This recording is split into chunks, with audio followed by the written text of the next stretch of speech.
yüzen saraylar, milyon dolarlık malikaneler, hesaplara sığmayan paralar. Sahip oldukları devasa servetleriyle dünyanın her yerinde varlık sahibi olan bu insanlar ne zaman ve nasıl bu kadar zenginleşti?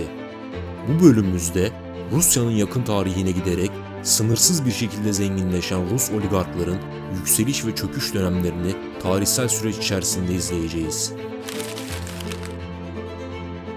25 Aralık 1991 Sovyetler Birliği Devlet Başkanı Mihail Gorbaçov'un istifasının ardından Ekim devrimiyle başlayan ve tam 74 yıl süren Sovyet yönetimi son bulmuştu.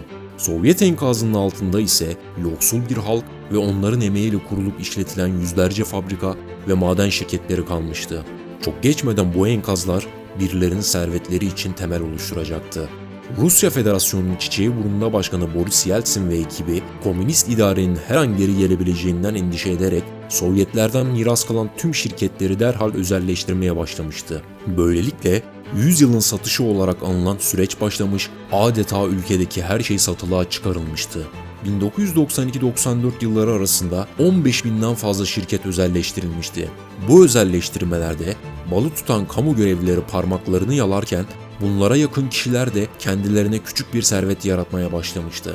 Bunların arasında seyyar satıcılıktan iş adamlığına terfi eden Roman Abramovich ve matematikçi Boris Berezovski de vardı. Özelleştirilen şirketler zamanla büyüdükçe servet sahiplerinin serveti de büyümeye başlamıştı. 1995 yılına gelindiğinde özelleştirme furyasının hedefinde Rusya'nın doğal kaynaklar sektöründe faaliyet gösteren şirketleri de vardı. Başkan Yeltsin'in yakın çevresindekilerin vahşice yağmaladığı bu şirketler neredeyse bedavaya alınmıştı. Meratep Bankası'nın sahibi Mikhail Khodorkovsky petrol şirketi Yukos'u satın almış, Abramovich ise Berezovski'nin yardımıyla başka bir petrol şirketini ele geçirmişti. Yeltsin'in etrafında filizlenen oligarklar nefes alabilmek için Yeltsin'e ihtiyaçları olduklarını da biliyorlardı. Bu sebeple 1996 seçimlerinde Yeltsin'i finanse ederek seçimi kazanmasını sağlamışlardı. Ancak Yeltsin'in kalışı yakın gelecekte Rus istihbaratının başında bulunan Putin'in yükselişini getirecekti. Putin'in gelişi ise birinci oligarklar döneminin sonunu getirecekti.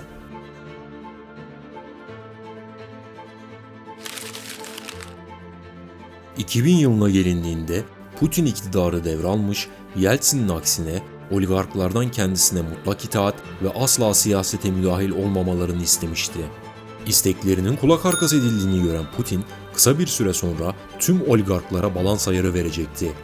Yeltsin döneminde petrol şirketi Yukon'u satın alan Mikhail Khodorkovsky muhalif olarak siyasi faaliyette bulunmaya devam edince kalemi kırılan ilk isim olmuştu.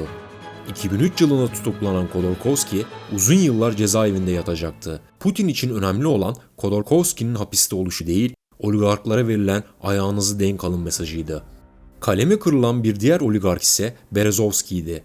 Yeltsin döneminin en güçlü adamı olan ve Putin'in de siyaset sahnesinde önünü açan medya patronu Berezovski, Putin ile anlaşamayınca sahibi olduğu ORT kanalı ile muhalif yayınlar yapmaya başlamıştı. Khodorkovsky'nin tutuklanması ile Putin'in gölgesini üzerinde hisseden Berezovski, aynı sonu yaşamamak için apar topar ülkesinden kaçmıştı. Oligarklar arasında sadakat gösteren Abramovich ise sadakatinin karşılığını fazlasıyla alacaktı.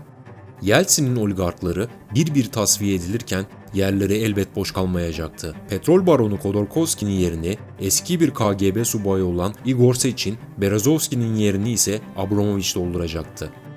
İkinci oligarklar dönemi ilk döneme göre daha şaşalı geçecekti.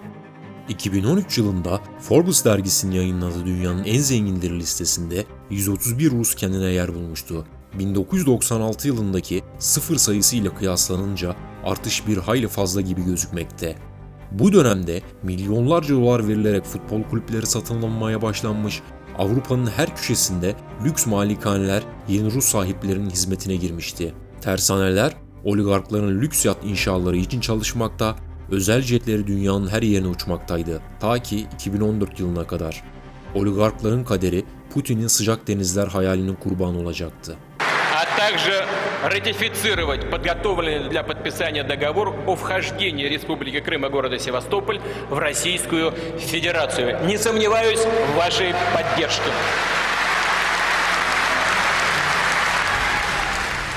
Hazırladığım videoyu beğenerek ve kanalıma abone olarak beni desteklerseniz sevinirim.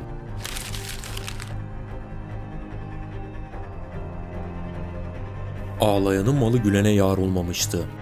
Yağmalanan mallarla kurulan oligark imparatorluğun malları da bir gün yağmalanacaktı. 2014 yılında Rusya'nın Kırım'ı ilhak etmesiyle Kremlin ile yakın ilişkileri olan iş adamlarına yönelik yaptırım süreci başlamıştı. Bu sürecin şiddeti ise 2022 yılında Rusya'nın Ukrayna'ya askeri müdahalede bulunmasıyla artacaktı. Yaptırımlar seri ve yoğun bir şekilde başlamış, Kremlin'e bağlı olan kimseye hareket alanı tanımamaya adeta ant içmişti. Today, I've approved several steps, including the expulsion of several Russian officials as a consequence of their actions. Kısa bir süre içinde Amerika Birleşik Devletleri 400'den fazla kişi ve kuruluşa yaptırım sürecini başlatmış, İngiltere ve Avrupa Birliği ise süreci sert bir şekilde devam ettirmişti. Abramovich'e ait kulüp ve İngiltere'deki tüm varlıkları dondurulmuştu. Her ne kadar süreci önceden haber alarak mal varlığını önce Cayman Adası'na, sonra ise Jersey Adası'na taşısa da 13 Aralık 2022'de Jersey'de Abramovich'e ait 7 milyar dolarlık varlık dondurulacaktı. Bu varlığının neredeyse yarısıydı. Rus oligarkları hızlı bir şekilde yatlarını dünyanın farklı ülkelerine kaçırırken Igor Sechin yeterince hızlı olamayacaktı. Amor Vero adlı yatı kaçmaya çalışırken Fransızlar tarafından yakalanacaktı. Offshore cenneti Cayman Adaları bile yaptırım uygulanan Ruslara ait 7,3 milyar dolarlık varlığı dondurduğunu açıklamıştı. Yaptırımların nefesini hissetmeye devam eden oligarkların yükselişi tekrar başlayacak mı? Yoksa perdenin ikinci kısmı kapanacak mı? Bunu da sadece zaman ve Putin'in kararlılığı gösterecek.